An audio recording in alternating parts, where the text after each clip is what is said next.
తెలంగాణల బోనాల పండగంటే అందరికీ పోతురాజులు, బోనం, పోలేరమ్మ, ఎల్లమ్మ వంటి దేవతలే గుర్తొస్తారు. ఇప్పుడైతే భాగ్యనగరంలో జరంత బోనాల పండగ ఫేమస్ అయింది. కానీ ఒకప్పుడు ప్రతి ఒక్క ఊళ్ళో ఈ బోనాల పండుగను మస్తుగా జరుపుకునేటోళ్ళట. ప్రస్తుతం తెలంగాణ సర్కార్ ఈ పండుగను రాష్ట్ర పండుగగా నిర్వహిస్తూ వస్తోంది. ఈ పండుగలో భాగంగా తొలి బోనాన్ని గోల్కొండ కాడే ఎత్తుకొని బయలుదేరుతారు. మొదలు ఈడ బోనం స్టార్ట్ అయినకే అన్ని చోట్ల బోనాలను ఎత్తుకుంటారు. తొలి బోనాన్ని ప్రతి ఏటా ఆషాఢ మాసంలో తొలి గురువారం లేదా ఆదివారం నాడు షురు అవుతాయి. ఈ ఏడాది కూడా గురువారం నుండే షురు అయినాయి. ఈ నేపథ్యంలో భాగ్యనగరంలో 4 వారాల పాటు ఒక్కో వారంలా ఒక్కో గుడిలా ఎందుకని బోనాల పండుగ సంబరాలను మస్తుగా నిర్వహిస్తారు? దీని వెనుకున్న కథ కమామీషేంటో చూసేద్దాం పదండి. ప్రతి ఏటా బోనాల పండుగ సంబరాల సందర్భంగా భాగ్యనగరంలా పోచమ్మ, ఎల్లమ్మ, మైసమ్మ, బాలమ్మ, ముత్యాలమ్మ, మహంకాలమ్మ, పెద్దమ్మ ఇలా 7 అక్క చెల్లాళ్ళ దేవాలయాలన్నీ ముస్తాబవుతాయి.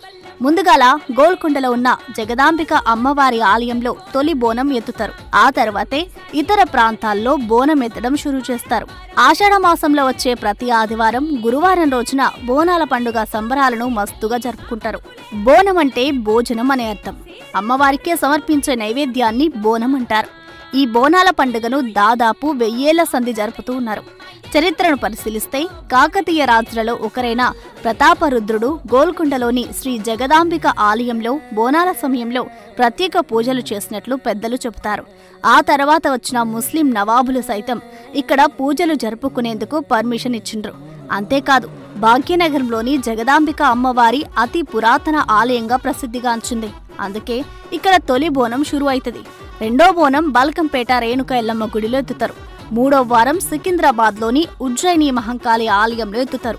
1815లో సికింద్రాబాద్లోని ఉజ్జయిని మహంకాళి ఆలయానికి ఓ చరిత్ర ఉంది. బ్రిటిష్ పాలనా సమయంలో ఈ ప్రాంతానికి చెందిన సూరటి అప్పయ్య అనే వ్యక్తి ఆంగ్లేయుల రాజ్యంలో చేరిన తర్వాత 1813వ సంవత్సరంలో మధ్యప్రదేశ్లోని ఉజ్జయినికి ట్రాన్స్ఫర్ అయ్యాడు. అప్పుడే భాగ్యనగరంలో ప్లేగు వ్యాధి సోకి కొన్ని వేల మంది చనిపోయారు. అది తెలుసుకున్న తను సహోద్యోగులతో కలిసి ఉజ్జయిని అమ్మవారి ఆలయానికి వెళ్లి తమ ప్రాంత ప్రజలను రక్షించమని కోరుకున్నాడట. అక్కడ ఆ వ్యాధి తగ్గితే ఆ ప్రాంతంలో ఉజ్జయిని అమ్మవారికి ఆలయం నిర్మిస్తామని అనుకున్నారు. అంతే, అప్పుడు ఆ వ్యాధి తగ్గిపోయిందట. ఆ తర్వాత 1815లో తను నగరానికి తిరిగొచ్చి అమ్మవారి విగ్రహాన్ని ప్రతిష్ఠించి ఆలయ నిర్మాణాన్ని దగ్గరుండి పూర్తి చేయించారు. అప్పటి సంధి ఆషాఢంల బోనాల సంబరాలు మస్తుగా జరుగుతున్నాయి. విదేశాల్లోనూ బోనాల పండుగ. తెలంగాణలా జరుపుకునే ప్రతి ఒక్క పండుగకు ఒక చారిత్రక నేపథ్యం అనేది ఖచ్చితంగా ఉంటుంది. అలాగే శాస్త్రీయత ఉంటుంది. తెలంగాణ సంస్కృతిని సైతం చాటి చెప్పే మాదిరిగానే పండుగలుంటాయి. డప్పులు, తాళాల మధ్య నెత్తిమీద బోనం పెట్టుకుని భక్తి శ్రద్ధలతో భక్తులందరూ అమ్మవారికి బోనం సమర్పిస్తారు ఆడోళ్లు. ఈ పండుగకు దేశ విదేశాల్లోనూ ఒక పేరుంది. ఈ పండుగను విదేశాల్లో సైతం ఘనంగా జరుపుకుంటారు.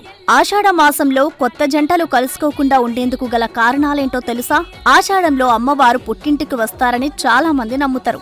అందుకే బోనాన్ని వండి అమ్మవారికి సమర్పించడమే ఈ పండుగ యొక్క ముఖ్య ఉద్దేశం. అందుకే తమ కూతురే ఇంటికి వచ్చిందని భావించి అమ్మవార్లకు ప్రేమతో బోనం సమర్పిస్తారు. దీని వెనుక ఓ సైంటిఫిక్ రీజన్ కూడా ఉంది. ఆషాఢం అంటేనే వానల కాలం.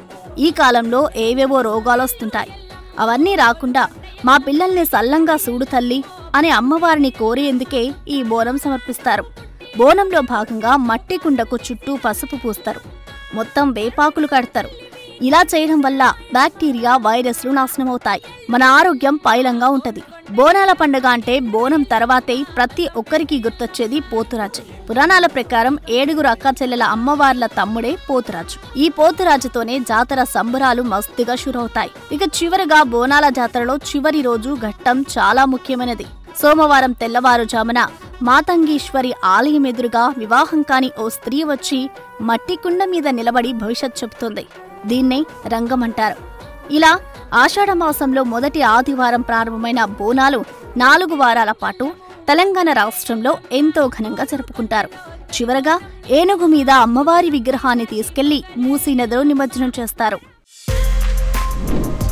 For more videos like this, subscribe Big TV channel.